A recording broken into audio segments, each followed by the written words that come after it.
প্রধানমন্ত্রী তারেক রহমানের সভাপতিত্বে সচিবালয়ে তার কার্যালয়ে অনুষ্ঠিত হচ্ছে জাতীয় অর্থনৈতিক পরিষদের নির্বাহী কমিটি একনেকের সভা। বিএনপির নবগঠিত সরকারের এটিই প্রথম একনেক সভা।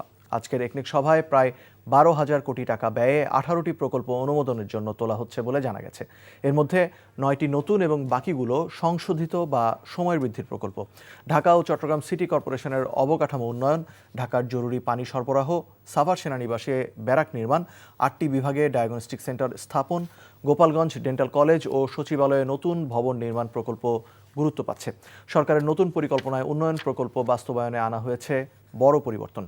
কম গুরুত্বপূর্ণ নতুন প্রকল্পের বদলে চলমান প্রকল্প দ্রুত শেষ করতেই দেয়া হচ্ছে সর্বোচ্চ গুরুত্ব।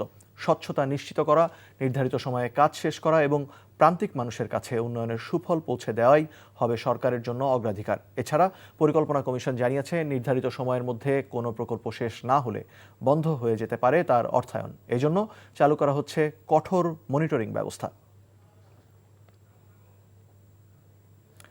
সচিবালয়ে জাতীয় অর্থনৈতিক পরিষদের নির্বাহী কমিটি একনেকের বৈঠক শুরু হয়েছে। এই মুহূর্তে সেখানে আছেন স্পেশাল করেসপন্ডেন্ট হাসান মাহমুদ, সরাসরি যুক্ত হচ্ছেন তিনি। হাসান, একনেক বৈঠকের আজকের এজেন্ডা সম্পর্কে কি জানতে পেরেছেন?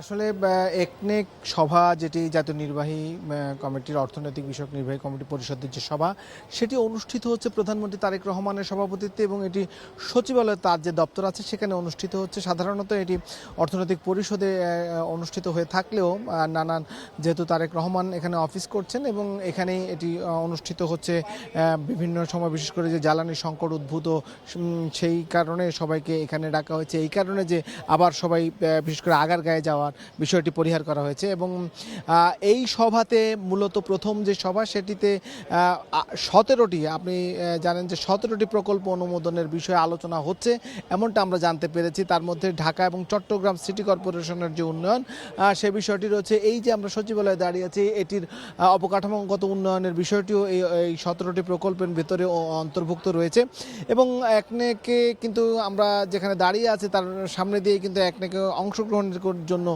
সংশ্লিষ্ট মন্ত্রীরা কিন্তু প্রবেশ করেছেন, আমরা দেখেছি।